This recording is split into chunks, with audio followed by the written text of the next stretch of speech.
Restoring a piece of history, the U.S. Space and Rocket Center is home to a restoration project on an aircraft. WAAY 31's Julia Miller joins us live with more on the makeover they now have planned. Julia? If you've driven past the U.S. Space and Rocket Center on 565 recently, you've probably noticed the gigantic inflatable hangar behind me. Officials tell me it's much more than that. They say inside is the historic A-12, now getting a full makeover.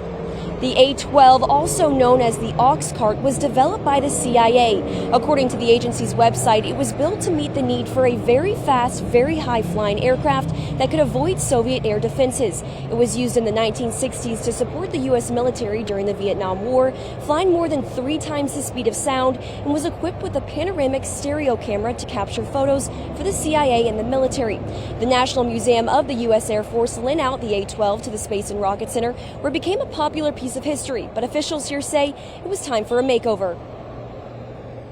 Because we're doing more than just kind of a touch-up paint job on it, we'll be stripping it down to the bare original materials to put all the best kind of modern coatings and everything on there to make sure that the plane has the best coating on it, because the better your coating, then the more protected the stuff underneath of it is. The A-12 was last repainted in 2017. Stewart says the restoration planning started about 2 years ago, and right now a team of 16 people are working on the project.